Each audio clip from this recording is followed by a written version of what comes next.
Assalamualaikum warahmatullahi wabarakatuh. Saya Dr. Heri Nurstianto, spesialis penyakit dalam, konsultan endokrin, metabolik, dan diabetes, Rumah Sakit Puri Cinere, Depok. Beberapa saat ke depan saya akan membahas tentang penyakit diabetes. Apa itu diabetes, gejala, komplikasi, dan bagaimana penata laksanaannya.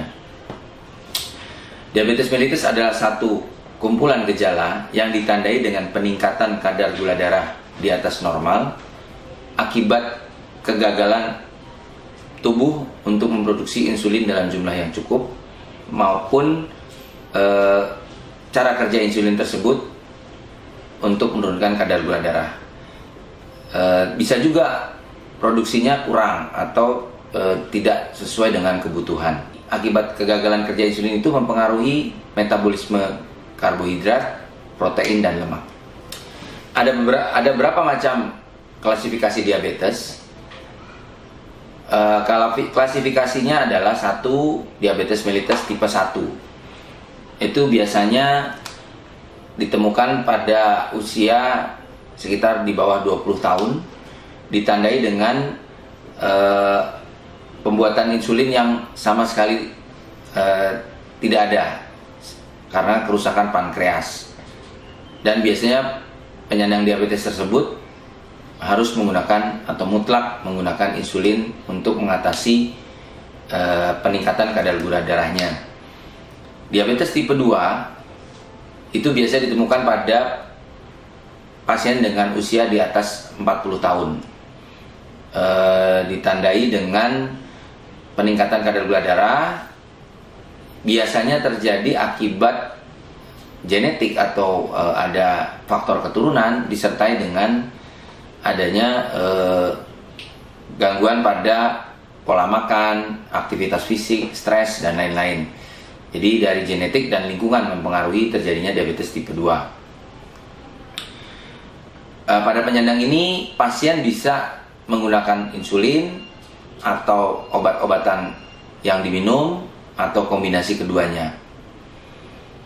Yang tipe ketiga adalah diabetes tipe lain. Biasanya penyakit ini timbul karena adanya pengaruh dari faktor-faktor lain, seperti misalnya peningkatan hormon-hormon counter atau yang melawan dari kerja insulin, atau adanya obat-obatan yang diberikan untuk pasien karena penyakit tertentu sehingga menyebabkan peningkatan kadar gula darah yang berlangsung terus-menerus.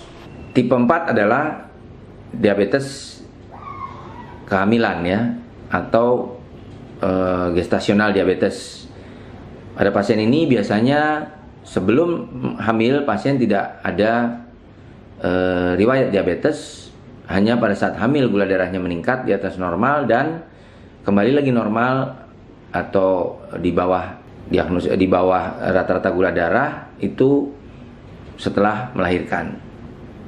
Orang-orang yang berisiko untuk menyandang diabetes mellitus biasanya di atas usia 40 tahun, kemudian dengan berat badan lebih atau indeks massa tubuh lebih dari 23 kg per meter persegi, disertai dengan aktivitas yang kurang. Jadi biasanya dia malas bergerak, kemudian banyak makan karbohidrat, dan ada juga pasien-pasien yang pernah melahirkan atau wanita yang melahirkan bayi dengan berat badan lahir lebih dari 4.000 gram atau 4 kg, atau wanita yang pernah mengalami diabetes pada kehamilan atau diabetes gestasional.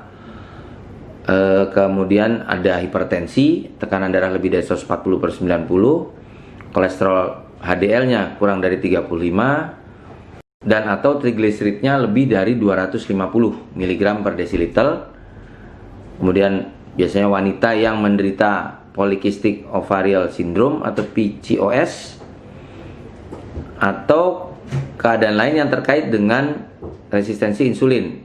Kemudian adanya riwayat toleransi glukosa terganggu atau gula darah puasa terganggu sebelumnya. Jadi belum terdiagnosis sebagai diabetes, tapi gula darahnya ada pada range yang termasuk prediabetes. Dan juga satu lagi adalah pasien dengan riwayat gangguan pembuluh darah dan riwayat penyakit jantung.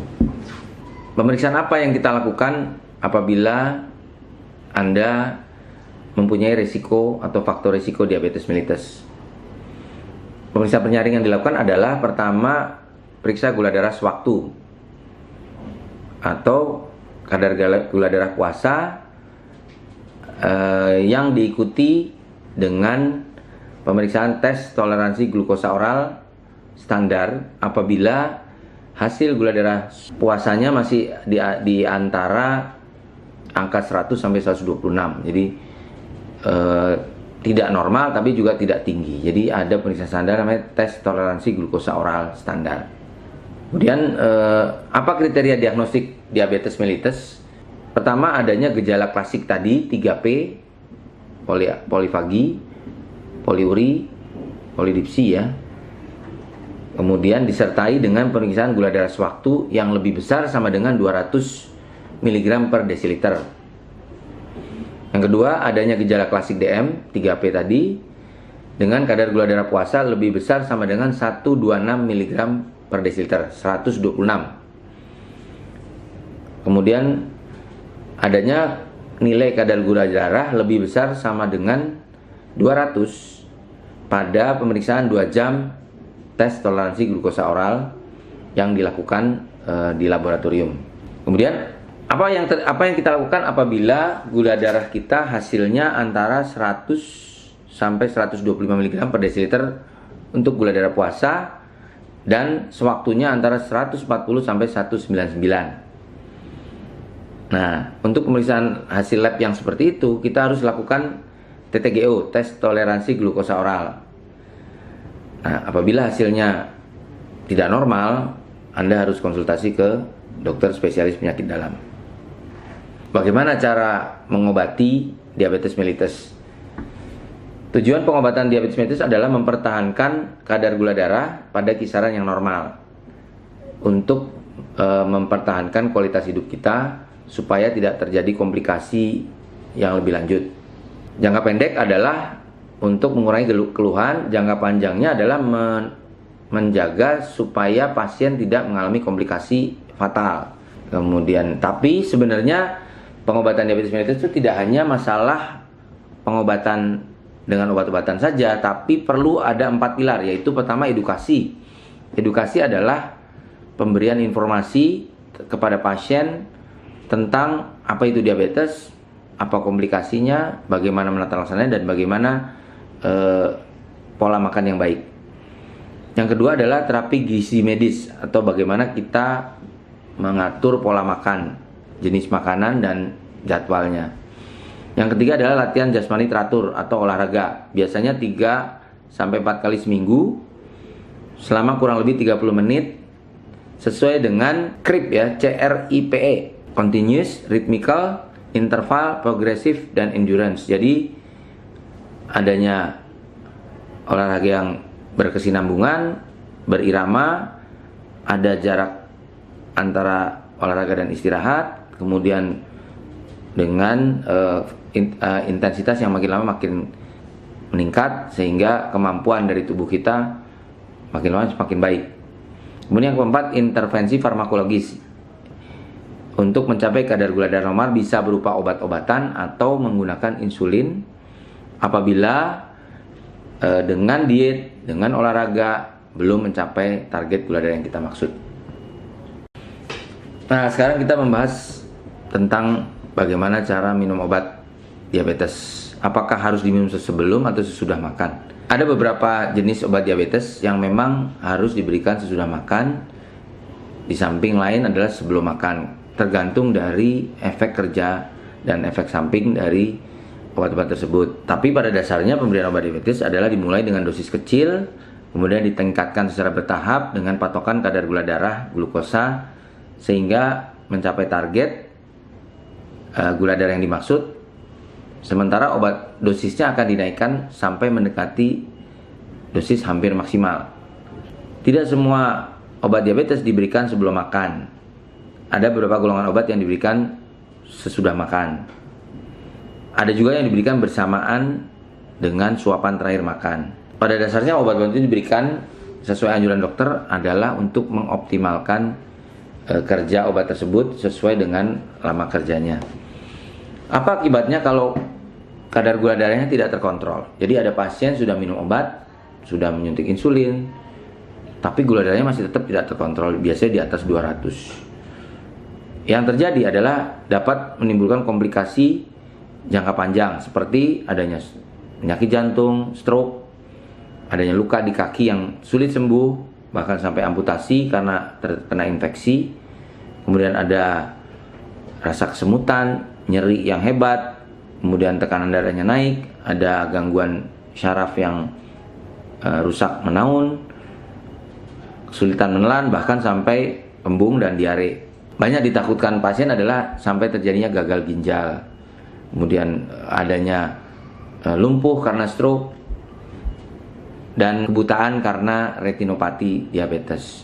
Nah, menurut penelitian yang dilakukan secara besar-besaran di luar negeri dan juga di Indonesia, dengan mencapai target kadar gula darah yang baik, yaitu HbA1c atau rata-rata kadar gula darahnya di bawah 7, itu bisa menurunkan risiko sampai 30% kemungkinan komplikasi kronik dari diabetes, sehingga kualitas hidup kita atau kualitas hidup pasien akan lebih baik. Untuk para penyandang diabetes, ada beberapa tips yang ingin saya sampaikan. Pertama adalah jangan menyebut kita atau diri kita sebagai penderita diabetes, tapi penyandang diabetes. Yang kedua, jangan menyebutkan divonis, tapi didiagnosis. Jadi kita berpikir lebih positif, sehingga ke depan kita akan tetap hidup sehat dan bahagia bersama diabetes dengan kualitas hidup yang sama dengan orang-orang yang non-diabetes apabila kita melaksanakan 4 pilar tadi. Terima kasih. Assalamualaikum warahmatullahi wabarakatuh.